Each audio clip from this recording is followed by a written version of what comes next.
A very good afternoon to all my dear students. Today's topic is putting political theory to the practice. कि जो राजनीतिक सिद्धांत है उसको हम उसका अभ्यास कैसे कर सकते हैं, मतलब हमारी जो डे टू डे लाइफ है, रोज़मर्रा का जीवन है, उसमें पॉलिटिकल थियरी राजनीतिक सिद्धांत किस तरह से रोल प्ले करता है एंड कितना इम्पॉर्टेंट है, कितना महत्वपूर्ण है। अभी तक जो हमने पढ़ा है बेटा पॉलिटिकल थियरी के बारे में, हमने अपने आप को कन्फाइन कर किया, हमने अपने आप को लिमिटेड तरीके से पॉलिटिकल थियरी को देखा, सीमित दृष्टि से। We confine ourselves to one aspect, केवल एक ही पहलू को हमने अभी तक देखा है, that which deals with the origins, meaning and significance of the political ideas. कि एक तो पॉलिटिकल थियरी का ऑरिजिन क्या है, इनकी उत्पत्ति कैसे हुई, दूसरा बेटा मीनिंग क्या है, इसका अर्थ क्या है, और तीसरा सिग्निफिकेंस, इसका महत्व क्या है। That we are familiar with, कौन कौन से आइडियाज़ पढ़े हमने पॉलिटिकल थियरी के अंदर। फ्रीडम, आज़ादी के बारे में, स्वतंत्रता के बारे में, इक्वालिटी, समानता के बारे में पढ़ा, सिटीजनशिप, नागरिकता के बारे में, जस्टिस, न्याय, डेवलपमेंट, विकास, एंड नेशनलिज्म, राष्ट्रवाद, सेक्युलरिज्म, धर्मनिरपेक्षता। ये सारे आइडियाज़ किस में आते हैं, पॉलिटिकल थियरी में, राजनीतिक सिद्धांत में, एंड सो ऑन। और भी बहुत सारे आइडियाज़ हैं। When we begin a debate और argument on any topic we usually ask what does it mean. जब भी हम किसी भी चीज़ को समझने की कोशिश करते हैं तो हम डिबेट करते हैं, वाद विवाद करते हैं, तर्क वितर्क करते हैं, लॉजिकल आर्ग्यूमेंट्स देते हैं, तो पहला तो यही क्वेश्चन पूछेंगे हम कि इसका अर्थ क्या है, जिसके बारे में हम डिबेट कर रहे हैं, what does it mean and how does it matter. और इसकी इम्पॉर्टेंस क्या है, जो हम बात कर रहे हैं वो कैसे मैटर करता है, उसकी इम्पॉर्टेंस क्या है, उसका महत्व क्या है। Political theorists have asked what is freedom और इक्वालिटी। जो राजनीतिक सिद्धांतकार हैं, पॉलिटिकल थियरिस्ट्स हैं, वो ये पूछते हैं कि फ्रीडम क्या है, स्वतंत्रता क्या है, इक्वालिटी, समानता क्या है, इनके मायने क्या है, इनका मीनिंग क्या है, और ये हमारी रियल लाइफ में, डे टू डे लाइफ में कैसे इंपॉर्टेंट है। And provide diverse definitions. और हर पॉलिटिकल थियरिस्ट जो है बेटा, हर राजनीतिक विचारक, सिद्धांतवादी हर पॉलिटिकल आइडिया का अलग अलग परिभाषा देता है। जैसे मान लो एक पॉलिटिकल आइडिया फ्रीडम है, अब फ्रीडम के ऊपर अलग अलग पॉलिटिकल थिंकर्स ने इसकी अलग अलग डेफिनेशंस दी हैं, अलग अलग परिभाषाएं दी हैं। Unlike in mathematics where there can be only one definition of a triangle और अ स्क्वायर। साइंस पढ़ते हैं, जब हम मैथ्स पढ़ते हैं बेटा, तो हमें एक ऑब्जेक्ट की एक ही परिभाषा दिखाई देती है। वर्ग है, स्क्वायर है, तो स्क्वायर की एक ही परिभाषा रहेगी, स्क्वायर की अलग परिभाषा नहीं होती, डिफरेंट परिभाषाएं नहीं होती, डिफरेंट डेफिनेशन नहीं होती। सर्कल, ट्रायंगल, सिलेंडर, कोई भी शेप ले लो आप, कोई भी, चाहे हम पॉइंट की डेफिनेशन ले रहे हैं, ज्योमेट्री पढ़ते हैं, किसी भी चीज़ में हर चीज़ की एक ही परिभाषा है, साइंस में, मैथमेटिक्स में। बट सोशल साइंसेज में, ह्यूमैनिटीज़ में ऐसा नहीं होता है, क्योंकि हर इंसान का विचार अलग होता है। हर इंसान के शब्द, जो ये आज़ादी, स्वतंत्रता, समानता, अलग अलग लोगों के इस बारे में अलग अलग विचार होते हैं, अलग अलग राजनीतिक विचार, क्योंकि बेटा उनकी सोशल कंडीशंस अलग रही होती हैं, टाइम पीरियड उनका अलग रहा होता है। एंशिएंट टाइम्स के पॉलिटिकल थिंकर्स की सिचुएशन अलग थी, उनके सोशल, पॉलिटिकल, इकोनॉमिक सर्कमस्टांसिस अलग थे। फिर मिडिवल टाइम्स, मध्यकाल के जो पॉलिटिकल थिंकर्स हुए, उनके सामाजिक, राजनीतिक, आर्थिक सर्कमस्टांसिस सिचुएशन अलग थी। मॉडर्न टाइम्स के पॉलिटिकल थिंकर्स की अलग थी सिचुएशन। तो उसके हिसाब से उनकी पॉलिटिकल वैल्यूज़, उनके पॉलिटिकल आइडियल्स की डेफिनेशंस जो हैं वो बनती चली गई, जो कि एक दूसरे से अलग थी। आइडियल सेम थे, जैसे फ्रीडम तो हम शुरू से पढ़ते आ रहे हैं, इक्वालिटी शुरू से पढ़ते आ rहे हैं, बट अलग अलग टाइम पीरियड में अलग अलग पॉलिटिकल थिंकर्स ने इनकी अलग अलग डेफिनेशंस, अलग अलग परिभाषाएं दी। Therefore we have a variety of definitions in the field of humanities और पॉलिटिकल साइंस और सोशियोलॉजी और economics. This is because terms like equality concerns our relationships with other human beings rather than with things। जो object है बेटा, thing, एक कोई जो physical object होता है ना, भौतिक पदार्थ, वो फिक्स रहता है। लेकिन समाज जो है बेटा, सोसाइटी जो है, उसमें हमारे आपस के जो संबंध है, रिलेशंस हैं इंसानों के बीच में, they keep on changing according to the time, they are not fixed, they are not static. An object is fixed और static, therefore they have different types of definitions. We have opinions on issues like equality, और हर issue के ऊपर सबके opinion विचार क्या होते हैं, अलग अलग होते हैं। समानता का मुद्दा है, इस पर सबके विचार क्या हैं, अलग अलग हैं। And many opinions need to be understood and harmonised, और इन अलग अलग विचारों को समझने की ज़रूरत है बेटा, और इनको हार्मोनाइज करने की ज़रूरत है, आपस में इनका बैलेंस स्थापित करने की ज़रूरत है कि ये एक दूसरे के कंट्राडिक्टरी ना हो, विरोधाभासी ना हो, एक दूसरे के पूरक हों। तो इनमें आपस में एक तालमेल, एक सामंजस्य, एक हार्मनी होना बहुत ज़रूरी है। How do we go about doing this, पर हम ऐसा करेंगे कैसे?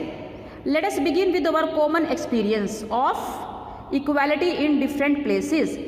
अलग अलग जगहों पर बेटा समानता के बारे में हमारे क्या अनुभव रहे हैं, ये उदाहरण दे के समझाया है, रियल लाइफ के जो एग्जाम्पल्स हैं। जैसे कि बेटा मान लो हम डॉक्टर के पास गए हैं, या कहीं हम क्यू में खड़े हैं, लाइन में खड़े हैं, वेटिंग रूम में खड़े हैं, तो कोई भी अगर मान लो लाइन तोड़ के आगे जाता है तो he is immediately told to get back in line, भाई वापस लाइन में जाओ, हम पहले से खड़े हैं, तो हमें अच्छा लगता है। लेकिन मान लो कोई आगे चला जाता है और पहले काम करा लेता है, तो we don't feel good, we feel cheated.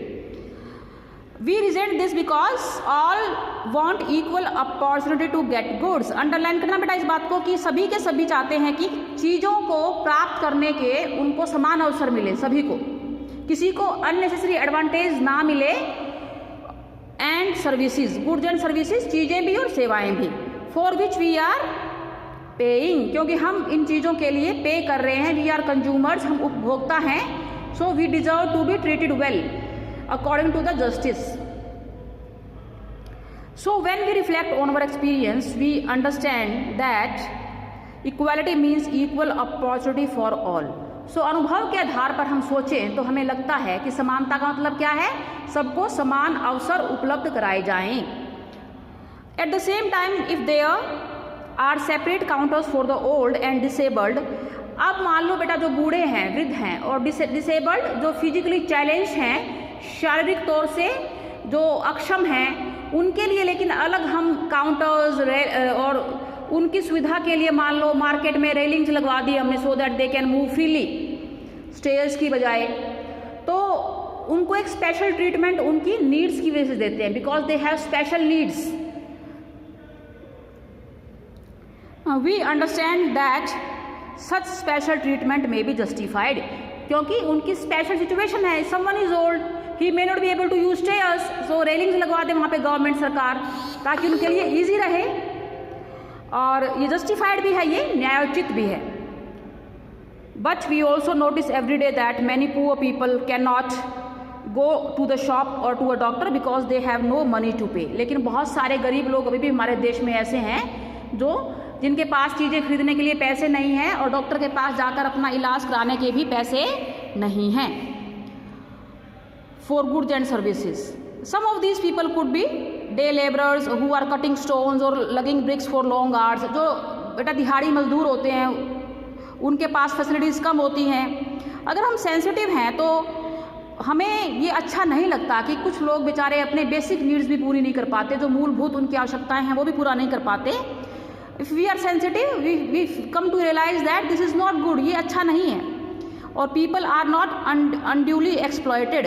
तो इक्वालिटी को इंश्योर करने के लिए, समानता को सुनिश्चित करने के लिए हमें ये सुनिश्चित करना होगा कि लोगों का बिना वजह के शोषण ना हो। They must not be unduly exploited and disadvantaged by the economic factors, क्योंकि वो गरीब हैं, पुअर हैं, आर्थिक कारणों की वजह से ना तो वो हानि की स्थिति में रहें, जो लाभ परिस्थिति है उसमें ना रहें, डिसएडवांटेज महसूस ना करें, because they are not economically well off. तो ये चीज़ें हमें अच्छी नहीं लगती हैं। अब आगे एग्जाम्पल दिया गया बेटा, ऐसे बच्चे जो पढ़ नहीं पाते, गर्ल्स स्टूडेंट्स होती हैं, उनको घरों में काम करना पड़ता है, they are forced to abandon their studies, अपनी पढ़ाई छोड़नी पड़ती है।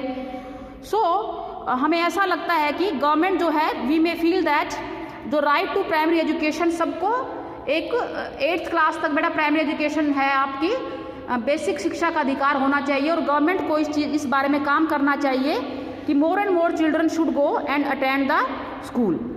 सो एक हम क्यू में खड़े हैं, प्लेग्राउंड में हैं, वहाँ पर जो इक्वलिटी का आइडिया है वो अलग है।